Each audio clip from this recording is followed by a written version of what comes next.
Donc nous sommes réunis aujourd'hui autour de Luc Lémonon, comédien, metteur en scène. Donc la classe à horaire aménagé théâtre du collège Bormonville, groupe B, est ici présente. Et pour un échange autour de Kairos, que les élèves du groupe B ont pu voir au théâtre de la Madeleine le 13 mai. Donc place aux questions. J'ai cru comprendre qu'il y avait aussi des points d'incompréhension. On a ensemble réfléchi à ce qu'était le Kairos et on a fait quelques retours sur le spectacle qui était un petit peu décousu. Voilà, donc à vous la parole. Les retours ou le spectacle? Quelques retours sur le spectacle. Les retours étaient décousus ou le spectacle était décousu? Non, pas le spectacle, les retours. Non, mais ça pourrait. Les retours. Les retours. Je voulais juste préciser, le titre complet c'était Kairos et le point d'inflexion. Juste ça pour le titre complet. D'accord. Eh bien vas-y. Hein. J'ai une question. Du coup, ma question c'est, est-ce que dans le Kairos, il est possible qu'il existe sans que forcément on puisse nous-mêmes faire le choix, mais que ça soit flexible? Alors, je me reprécise la question. Est-ce que ça existe un peu le Kairos sans que ça soit à nous d'avoir le choix? Pour comprendre ta question, il faut peut-être redéfinir vraiment ce que tu entends par le Kairos alors du coup. Le Kairos, en fait, c'est le moment où on a le choix, où tout peut basculer, où c'est flexible. Mais du coup, est-ce que ça peut exister un Kairos, mais où justement, c'est pas nous qui faisons le choix, mais autre chose? Par exemple, une autre personne. Je ne saurais pas dire, à vrai dire. Alors, pour moi, le Kairos, vraiment, le Kairos, c'est le bon moment qui permet qu'une action puisse être au maximum de son impact. En fait, le mot Kairos, ça vient apparemment d'un mot grec très ancien et un peu secret, qui était en fait le fait que pour un archer, s'il arrivait à planter sa flèche dans la tempe de sa victime, de son adversaire, c'était le coup parfait. C'était le coup impeccable qui permettait de sécher son adversaire tout de suite. Donc il y a ce moment juste, cet endroit juste, et ça se situe dans la tempe, parce que les Grecs plaçaient beaucoup de choses dans le corps, et la tempe, c'est pas innocent si ça se place dans la tempe, c'est parce que ça touche à un endroit particulier du cerveau, à la fois d'une manière médecine, mais aussi d'une manière un peu spirituelle. Pour moi, le Kairos, c'était déjà le personnage, c'est-à-dire ce dieu, un dieu mineur, grec, qui était donc assez bedonnant, mais qui courait très très vite, et qui avait une touffe de cheveux devant la tête, qui était rasée derrière, et qui avait le corps un peu huileux. L'idée du Kairos, c'est de réussir, quand on voit une opportunité qui passe, ce personnage-là, c'était de le saisir très rapidement par la touffe de devant, parce que si on attend trop, on ne peut plus l'attraper par la touffe de derrière. Mais dans tous les cas, saisir le Kairos, c'est une action personnelle. C'est-à-dire que ça ne peut pas être un hasard. On ne peut pas faire « Ah, mais tiens, j'ai attrapé un Kairos. » C'est une opportunité qui se présente à toi et que tu vas attraper. Que tu vas attraper au moment juste. Et comme c'est une opportunité, il y a forcément cette notion un peu de l'attraper au juste moment pour qu'elle ait ses effets derrière. Une dernière petite chose encore à préciser. Je ne me rappelle plus, j'ai perdu le fil de mes idées. Sur le Kairos. Sur le Kairos, c'était ça, il y avait l'idée de l'attraper au moment. Et oui, c'est ça. Et aussi, pour les Grecs, ça faisait partie d'un savoir très ancien, très très ancien, archaïque. C'est-à-dire quelque chose qu'on avait en nous, avant, qui nous permettait de voir apparaître un Kairos. Parce qu'avant de le saisir, il faut au moins avoir la notion de le voir apparaître. Or, on voit aujourd'hui que des fois, il y a des opportunités qui nous passent sous le nez, mais on n'a même pas vu que c'était des opportunités. On a peut-être perdu certains sens. Quand on regarde par exemple le sens paysan, on parle du sens paysan, on peut parler des fois avec certains agriculteurs, ils regardent le ciel et ils disent « bon bah là dans 2 heures il pleut ». Et nous on n'a rien vu de tout ça. Mais lui il sent par le vent, par l'odeur, par peut-être la forme des nuages, il sent que la pluie est en train d'arriver. J'avais vu certains marins qui peuvent lire la mer.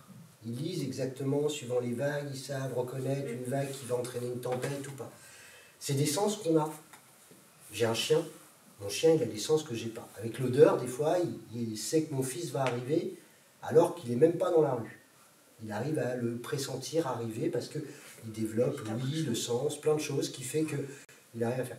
ce sens-là du kairos, c'était quelque chose qui nous appartenait. Il y a encore certaines personnes qui ont cette capacité à pouvoir voir une opportunité et la saisir. Tous, on peut l'avoir. Mais dans l'idée des Grecs, c'était quelque chose d'un peu archaïque, d'un peu profond, comme un sixième sens, une capacité pour avoir les choses. Donc je ne pense pas que ça puisse être par hasard. C'est forcément nous qui saisissons notre opportunité. Voilà, à peu près.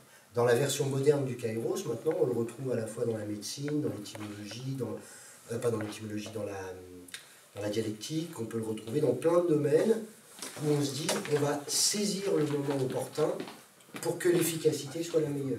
Le bon moment pour donner un médicament, le bon moment pour dire quelque chose. Voilà, il y a des choses à des moments qui se passent. Là, par exemple, il se passe quelque chose. Saisissons l'instant. Il se passe quelque chose. Vous voyez, il y a deux personnes qui sont en train de parler là-bas. Est-ce que c'est le bon moment? Est-ce qu'ils ont saisi le meilleur moment pour pouvoir se donner l'information à ce moment-là? Est-ce que ça vous permet, vous, d'être attentif? Est-ce que certains ont été détournés par ça? Est-ce que vous avez saisi l'opportunité de savoir un truc secret qui est en train de se faire là-bas? Est-ce que vous avez réellement écouté mes idées à moi? C'est tous ces mélanges-là qui font qu'à des moments, ça nous permet de nous diriger et de voir, ben, ça c'est important, ça l'est moins. Je peux saisir cette opportunité-là ou pas saisir celle-là. Voilà. Vous avez tous vu l'expérience. Après, je fais des réponses très longues, je vais faire des réponses plus courtes après. Mais vous avez tous vécu la chose qu'à des moments, on arrive quelque part, on dit quelque chose et on ne vous entend pas. Ouais. Ça vous est arrivé à tous, au moins une fois, on a dit quelque chose et comme par hasard, et puis il y a des fois on parle tout doucement, on dit quelque chose et là tout le monde vous écoute. C'est pareil avec les blagues, des fois on fait une blague, tout le monde se met à se marrer, et puis des fois on fait la même blague le lendemain et là, elle ne marche pas, personne rigole. Souvent c'est une question de timing, une question de dire la blague au bon moment, d'avoir tout le monde qui écoute. Voilà, c'est ce genre de truc qui peut être une notion un peu de kairos aussi. Allez, une autre question. Je vais essayer de faire plus court. C'était quoi votre ressenti pendant la pièce? Alors vous l'avez vu le lundi. Hein. Le 13, c'était le 13, c'était oui, le lundi. c'était lundi. Après, j'ai joué le lendemain. Alors, le 13, c'était la première. Oui. Donc pour moi, c'était très particulier parce qu'il y avait quand même une facette du spectacle qui était importante. C'était que le public avait une action. Et je ne pouvais pas la connaître. Je ne savais pas à quel degré le public allait répondre à ce que je lui demandais de faire et comment il allait répondre. Donc ça, pour moi, c'était une inconnue. Pour mon équipe, c'était plus qu'une inconnue, ils n'y croyaient pas. C'était presque de l'ordre d'une croyance. C'est-à-dire que j'ai travaillé avec une comédienne, 2 techniciens et puis d'autres gens qui sont venus plein de moments. Et personne ne pensait que le public allait suivre les indications comme ça. Tous, bon, Même Sixtine, elle n'y croyait pas? Même Sixtine, elle avait du mal. Elle avait du mal à y croire. Certains n'y croyaient pas du tout. Et alors le truc qu'ils croyaient encore moins, c'est qu'il y avait quelqu'un à la fin qui allait se lever pour dire son prénom. Non, je ne me suis pas levée. Il s'est pas levé, mais c'est Oui, le premier. En fait, je l'ai vu, je l'avais tout près du moi, visage. je suis donc, Alexandre ouais. Ça a été le déclencheur. Mais tu peux pas t'imaginer ce que tu as fait à entraîner pour les gens de l'équipe. Alors moi j'avais confiance dans mon projet, donc je me disais qu'il y en aurait un qui le ferait. Mais l'éclairagiste, pas l'éclairagiste, la personne qui faisait le son, et qui m'a aidé beaucoup pour le travail de construction, qui a été le premier partenaire que j'ai eu, lui, il n'y croyait pas du tout. Il ne voulait même pas qu'on le répète ce moment-là. Il disait non, mais c'est bon, ça ne marchera pas. Et il m'empêchait de le répéter, ce qui était dur un peu pour moi, mais je devais accepter. Quand il a entendu le premier prénom, Alexandre, il s'est mis à pleurer. Parce que d'un coup, ça avait été tellement de discussions entre nous, tellement de pression. Mon épouse qui était dans la salle aussi s'est mis à pleurer. Parce que le fait que tu prennes la parole à ce moment-là, j'en ai encore des frissons, tu vois. Ça donnait à un moment à tout le monde la possibilité de le faire. Tu étais le premier de toute l'histoire de ce spectacle à le faire. Donc, ça validait le fait que ça allait pouvoir marcher. Certains trucs avaient marché déjà, et puis là, ça pouvait marcher. Et en plus, ça donnait la permission aux autres de le faire. Il y en a certains qui l'ont fait. Ce que vous ne savez pas, c'est que les adultes, il y a eu une représentation tout publique le lendemain, il n'y a pas un adulte qui a dit son prénom. En fait, ça a donné l'autre version de l'histoire, ce sont les machines qui ont gagné. Là, toi, tu nous as donné l'espoir, qu'on n'était pas les moutons, et qu'on n'était pas resté comme ça coincé, qu'on pouvait saisir une opportunité et se libérer. Donc c'était très important. Normalement, on a une chèvre avec nous, c'est juste qu'elle n'est pas là. Une chèvre, une pharmacos. C'est une élève qui a un surnom et qui est en répétition au conservatoire. Et donc pourquoi la chèvre elle est très bien la chèvre. Mais quel rapport avec la chèvre? Le mouton. Ah, avec le mouton. Oh, le chèvre, c'est pas pareil. Ok, une autre question? Le go. J'ai répondu. Moi, j'avais une question Oui. sur les sources d'inspiration du spectacle. Est-ce que vous pouvez évoquer différentes sources? J'en ai repéré une peut-être, mais allez-y. Alors j'en ai eu énormément des sources. Oui. J'ai pris des choses vraiment dans plein de trucs. Déjà pendant des mois, presque un an, j'ai regardé plein de séries, plein de films de science-fiction, mais plein, beaucoup. Moi aussi j'adore, mais il y en a plein que j'avais déjà vu, jusqu'à presque l'indigestion. J'en ai vraiment regardé beaucoup. Beaucoup trop. Beaucoup trop. Et j'essayais de puiser à chaque fois les scènes qui me paraissaient intéressantes, qui racontaient un truc. Et ça a été ma première inspiration, c'est-à-dire de me dire j'allais faire un hommage à la science-fiction actuelle, des séries actuelles, et puis la science-fiction un peu passée, du cinéma que j'aimais bien. Il y avait aussi toute la part de littérature. Moi, je lisais pas beaucoup quand j'avais votre âge, je lisais même pas du tout. J'aimais pas la lecture, j'avais un problème de dyslexie, ce qui fait que c'était ardu pour moi, c'était difficile de lire. C'était vraiment difficile, ça me prenait beaucoup de temps, je lisais très lentement. Donc du coup, un livre, c'était une montagne à parcourir. Même pas les BD? Les BD, si, alors là, par contre, les BD, mais je les lisais pas vraiment. Je regardais beaucoup les images. Je lisais un peu, mais bon, je piochais un peu à droite à gauche et je me faisais ma propre histoire. Il y avait un autre aspect qui me gênait dans la lecture, c'est quand j'ai un imaginaire qui est assez actif. Et du coup, quand je lisais une histoire, j'avais tendance à m'évader de chaque histoire. Je lisais l'histoire principale, puis en même temps, je m'en inventais une autre avec des personnages des fois très secondaires ou des espaces. Du coup, je passais mon temps à lire un livre, mais j'en lisais 10 en même temps dans ma tête. Du coup, c'était fatigant. Et puis d'un coup, à un moment, j'ai un cousin, c'est pour ça que j'ai construit ce spectacle d'ailleurs, j'ai un cousin qui m'a dit « Tiens, je vais te faire lire un truc, ça je suis sûr que tu lâcheras pas le bouquin, tu iras jusqu'à la fin, et je suis sûr que tu vas suivre l'histoire. » Et j'ai lu un premier livre de science-fiction, que j'avais jamais lu, la science-fiction en livre comme ça. Et là, l'imaginaire était tellement fort qu'en fait, le mien, il se tenait un peu plus calme. Ça amenait tellement des images dans ma tête, qui étaient directement dans l'histoire, que d'un coup, j'avais plus besoin de m'échapper pour redonner de l'intérêt. Et là, du coup, je suis devenu un fou de science-fiction. J'ai lu tous les bouquins de science-fiction que je peux trouver, pas toujours de très bonne qualité, mais toujours avec des imaginaires incroyables. Et ça, j'en ai plein des histoires là-dedans. Donc, j'ai voulu rendre hommage aussi à ça. Donc, il y avait toute une sélection inspirante de textes de science-fiction que j'avais lus, d'auteurs de science-fiction, d'idées de science-fiction aussi. Et puis l'inspiration principale, c'était mon cousin. C'était quel titre? Le titre qu'il avait conseillé? Oh bah plein. Le premier que j'ai lu... Celui qui dépassait les... C'était un bouquin, mais c'est pas tout à fait pour vos âges, parce qu'il y avait des scènes un petit peu particulières. La science-fiction, des fois, se mélange un peu avec l'érotisme. Et là, en l'occurrence, c'était un peu ça. Et le livre est un livre formidable. C'est même une saga. Ça s'appelle La saga des hommes-dieux, de Philippe Joseph Farmer. Je m'étonne que ça n'ait jamais été monté en film, parce que c'est incroyable. Cette histoire est complètement incroyable. Ça parle, en fait, de dieux, d'hommes-dieux, qui sont capables de construire des planètes et de construire la vie sur ces planètes, et qui vont chacun construire une planète, mais en se libérant de tous les problèmes physiques, de tous les problèmes biologiques. Alors il y en a qui s'amusent à construire des monstres, d'autres qui vivent au temps des chevaliers, d'autres qui construisent des mondes à étages, d'autres qui construisent des planètes vivantes, qui se nourrissent des habitants qui viennent dessus. Il y a énormément de choses différentes, et on finit, je vous spoil un peu, parce que vous n'avez pas l'âge de le lire et vous en rappellerez plus, et on finit sur une dernière planète qui a été construite par un dieu qui s'appelle Redork, et cette planète c'est la Terre. Et on comprend qu'en fait, nous humains, on a été construits par ce dieu, demi-dieu. Alors ils sont immortels, mais ils s'ennuient, donc du coup ils se créent des mondes pour s'amuser. Voilà, c'est tout un tas de... Ils s'occupent comme ils peuvent. Ils s'occupent comme ils peuvent. Et c'est quand même une saga de livres qui a été beaucoup utilisée en psychanalyse et en psychiatrie pour aider les gens à s'identifier à un des personnages de Dieu et à créer son propre monde dans sa tête pour permettre aux gens de se reconcentrer un peu sur des émotions qu'ils n'avaient pas maîtrisées.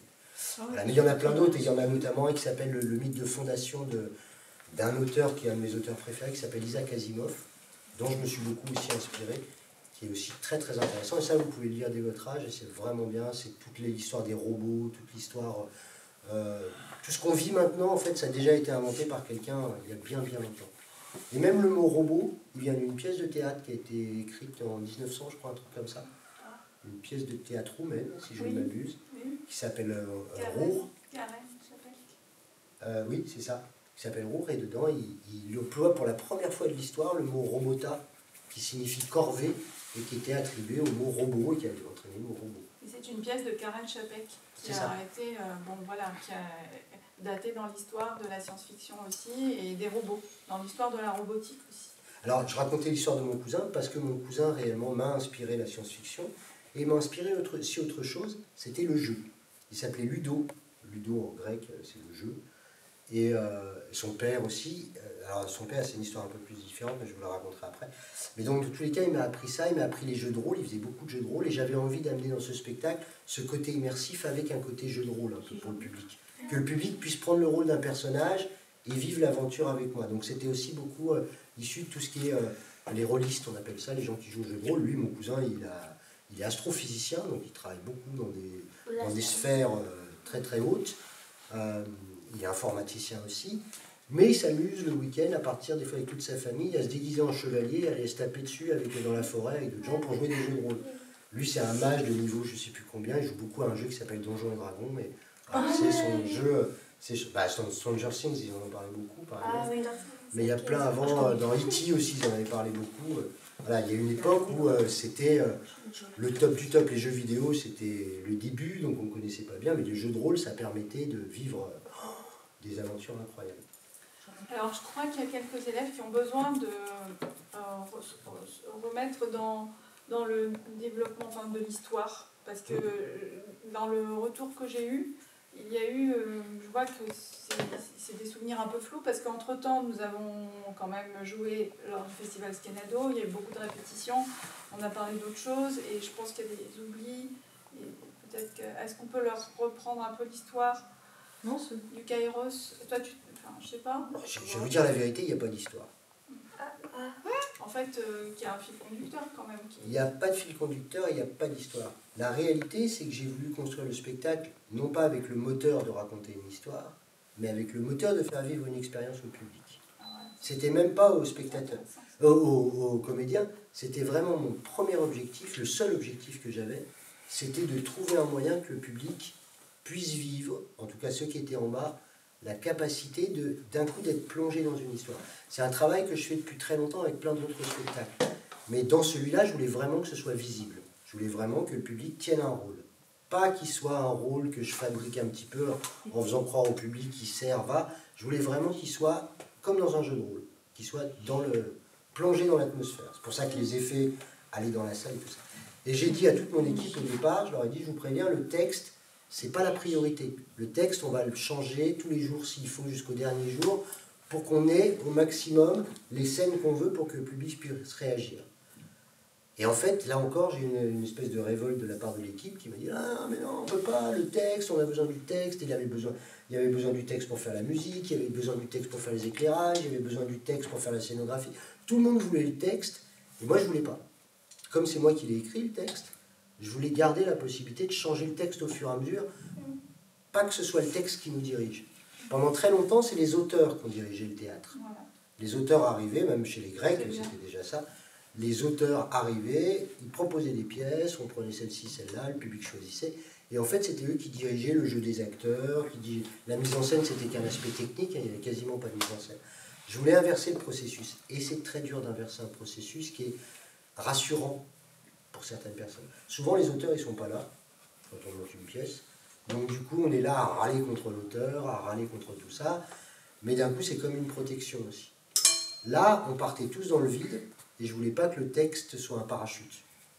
Donc du coup, j'ai dû me batailler avec mon équipe pour leur dire, bah non, bah là on va changer, bah là on va enlever, bah ça marche pas, bah on enlève, ça sert à rien, bah on enlève. Et au fur et à mesure, on a construit une sorte de rêve, c'est-à-dire que c'est comme vous faites un rêve, par exemple, il y a des fois, vous êtes à un endroit, puis 2 secondes après, vous êtes dans un train, puis 3 secondes après, vous êtes sur la Lune, puis 5 secondes après, vous ne savez pas pourquoi, vous êtes dans votre lit en train de vous réveiller. Et puis en fait, vous vous apercevez que vous êtes encore en train de dormir, et que c'est un rêve dans le rêve, et ainsi de suite. Donc en fait, dans un rêve. Donc mon histoire, c'était ça. Ce que je voulais, principalement, les moteurs de l'histoire, c'était travailler sur l'endoctrinement. Vous savez ce que c'est l'endoctrinement? Oui. Non. Quand on endoctrine des gens, c'est qu'on leur... C'est de la propagande un peu. Voilà, c'est ça un peu. On leur impose des idées, on leur impose une marche à suivre, ils n'ont pas vraiment le choix, donc je voulais que le public trouve un truc pour que très rapidement ils soient comme engagés dans une secte, comme engagés dans une religion, comme engagés dans un parti politique, comme engagés dans n'importe quel groupe qui lui oblige de parler d'une certaine manière, d'agir d'une certaine manière et pas d'agir selon ses convictions propres, mais d'agir selon la volonté du groupe. Aujourd'hui encore, au niveau politique, on se retrouve des fois avec des gens qui font partie d'un parti, n'importe quel parti, on s'en fiche, pour tous les partis c'est pareil. Ils font partie d'un parti politique, et parce que le chef du parti dit, ben maintenant on est tous d'accord pour qu'il y ait des frites à tous les repas à la cuisine, à la cantine, même si on a à l'intérieur qui disent, ben non, ce serait idiot, ils vont manger que des patates, c'est pas bon, et ben il devra suivre quand même, ou alors sortir du parti, ou alors suivre un peu la volonté du chef. Ce truc-là, moi, toute ma vie, ça a été un problème. À chaque fois que j'étais quelque part et qu'on m'a imposé des choses, j'ai tout de suite eu envie de faire le contraire. Et ça m'a coûté vraiment beaucoup de plumes dans l'histoire. Et là, j'avais envie de faire comprendre la mécanique qui fait qu'à un moment, on peut le faire, mais volontaire et sans s'en apercevoir. Là, en l'occurrence, vous étiez volontaire pour participer, mais après, vous n'étiez pas volontaire pour dire ce que je vous ai fait dire. Dès le début, le public, en fait, il dit quand même, si je ne fais pas comme le groupe, bah, autant que je meure. Si je suis à l'extérieur du groupe, je vaux rien. Si je suis un individu particulier, je ne sers à rien. Il faut que je sois juste dans le groupe, à la place qu'on m'a donnée, et que j'en bouge pas et que je dise pareil que nous. C'est hyper dur de dire un truc pareil. En fait, si je vous avais demandé de dire ça, il y aurait plein de gens qui m'auraient dit non, non, moi je veux garder mon individualité, je ne veux pas faire tout ce qu'on me dit. Et là, l'idée, c'était de vous faire comprendre quelle mécanique il peut y avoir à vous faire des petits jeux. Parce que là, je vous faisais des petits jeux avec les mots au début, avec les petits sons, les petites lettres. Oui. Et puis à un moment, le jeu bascule dans un texte hyper dur à dire, et vous le dites, mais sans comprendre ce que vous dites, parce que vous êtes là à essayer de bien faire. Pas à essayer de comprendre, pas à avoir d'esprit critique sur ce que vous êtes en train de faire. C'était l'obligation, hein, c'est que vous étiez prisonnier, vous n'aviez pas le choix en fait. Je vous avais emprisonné là-dedans. Donc ça, c'était un moteur très important. L'histoire, on s'en fichait, c'était ça que je voulais montrer. Et à la fin de l'histoire, Alexandre se libère. Il se libère du parti politique, de la religion, de la secte, de ce qu'on veut. Il se libère de l'endoctrinement parce que là, il prend la décision seul, en tant qu'individu, de dire son nom, de dire quelque chose, mais en son nom propre, pas au nom du groupe. Il sort de le cadre dans lequel il doit être. Lui, puis tous les autres qui ont suivi derrière. Donc, il saisit l'opportunité de... Il saisit le kairos qui lui est offert. Et l'idée, c'était de faire au public le parcours qui les emmène, donc de cet endroit-là où on les oblige à, jusqu'à l'endroit où on leur propose de faire ce qu'ils voulaient. C'était ça mon idée. Oui. Est-ce que, lors de ce spectacle, vous avez senti quelque chose de différent par rapport au public que lors de vos précédents spectacles? Alors, dans mon idée, il y avait aussi la possibilité de ne pas être violent quand même, parce que j'avais là déjà l'impression que c'était une grosse violence, cet endoctrinement. Donc je voulais aussi que le public soit dans la liberté de pouvoir dire non, moi j'aime pas participer, j'aime pas me mettre en avant, j'aime pas me mettre en lumière, je préfère rester dans l'ombre. Et donc il y avait tout un public qui restait à l'extérieur du spectacle, qui restait spectateur, au balcon. Tous ceux qui étaient au balcon, ils n'avaient pas les effets spéciaux comme vous les avez pu avoir, vous étiez en bas. Hein. Ouais. Non, moi j'étais là-haut. Non, toi tu étais là-haut? Ouais, avec il y en a plusieurs qui étaient là-haut, d'accord. Donc, donc vous en l'air, vous étiez dans une autre perspective. À la fois vous aviez le spectacle sur la scène, mais vous aviez aussi les spectateurs qui jouaient comme spectacle aussi. Vous pouvez aussi regarder leur attitude. Quand il y a la boîte qui passe dans le public, par exemple, ça se joue plus dans la scène.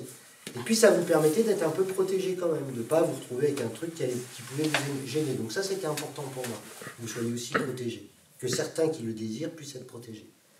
Et qu'est-ce que j'avais encore, c'était pas ta question? Est-ce que vous avez ressenti quelque chose de différent, par exemple en lien ou autre chose? Alors, oui, je me rappelle.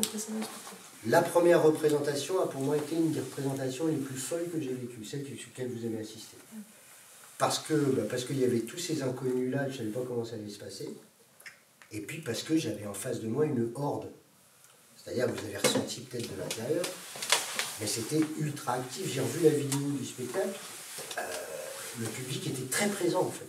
Ça parlait, ça bougeait, ça gesticulait. Et en même temps, il y avait des moments de grand silence. Des moments où d'un coup tout le monde s'arrêtait. Ah oui, mais en fait, on était dans le rêve, on était aussi dans cette capsule. C'est ça aussi qui projette. Ah oui, dans je dis pas ce que monde-là. c'était mal, c'était très bien. Non, mais dans cette capsule qui était un peu énigmatique en même temps, parce qu'il s'agissait d'en sortir. Il ne s'agissait pas de rester dans cet univers-là, puisque vous essayez Vous avez tenté une échappée. Ah bah moi, personnellement, oui. Enfin, le Mon personnage, oui. a tenté une échappée. Donc, le public s'interroge, le public est... Oui, mais ça, c'était ce que je recherchais, en fait. C'est-à-dire que je recherchais un moment de vie. Vous savez, pendant très longtemps, le théâtre, c'était pas dans le noir, c'était pas dans le silence, c'était un endroit d'actif. Il y avait même ce qu'on appelait la loge de l'enfer. La loge de l'enfer, c'était des gens, souvent des étudiants ou des intellectuels, qui venaient au théâtre, alors souvent dans les théâtres à l'italienne, parce qu'il y a ce système de loge, ils se mettaient là, et leur objectif, c'était de foutre en l'air le spectacle. Ils n'avaient que ça comme objectif. Ils y allaient, ils balançaient des blagues, ils criaient, ils faisaient du bruit, ils balançaient des trucs pour perturber le spectacle. Et les gens adoraient ça, ça créait un nouveau spectacle dans le spectacle. Donc il y avait ces interactions. Et au parterre, on était debout. On était par terre, il n'y avait pas de siège. Donc du coup, on restait debout, on avait de la cire qui nous tombait sur le coin du visage, avec les lustres qu'il y avait au-dessus. Il y avait des chandelles, en fait. On ne s'éclairait pas électriquement. Et puis les gens discutaient. Même quand les Français sont allés en Italie pour voir ce symbole du théâtre à l'italienne, ils se sont aperçus que dans les loges, il y avait des mecs qui faisaient des barbecues, qui comptaient fleurettes, comptaient fleurettes, c'est un petit mot pour dire vraiment tout ce qui pouvait se passer dans les loges. Hein. Ils ont été horrifiés, donc quand ils sont arrivés en France, ils ont dit on va pas mettre les séparations, on va laisser quand même un grand balcon ouvert, ça permettra de contrôler un peu. Mais à la base, vraiment les gens venaient pour vivre. Shakespeare, c'était pareil. Les gens, des fois, se battaient dans la salle, des fois, ils mangeaient, des fois, ils jouaient aux cartes. On ne venait pas au spectacle pour être religieusement face à un spectacle. Mais c'était un peu comme ça. Le théâtre élisabétain était copié sur les tavernes. Les tavernes, on venait là pour vivre. C'était un endroit de vie. Il y avait quelque chose qui se passait devant nous. Si j'étais dans le public, il y avait quelque chose, une histoire commune, mais on n'était pas obligé de la connaître par cœur. En Inde, par exemple, pendant très longtemps, on faisait des spectacles de 24 heures. Vous imaginez bien. Les gens, ils ne venaient pas regarder 24 heures comme ça, en silence, médusés et tout ça. Ben non, mais ils venaient, ils mangeaient, il y en a qui dormaient. Mais moi, ça ne me dérange pas des fois même que dans les spectacles, les gens dorment, s'ils rêvent. Si d'un coup, ça bascule de la réalité vers le rêve, et puis qu'ils reviennent à un moment, ça ne me dérange pas.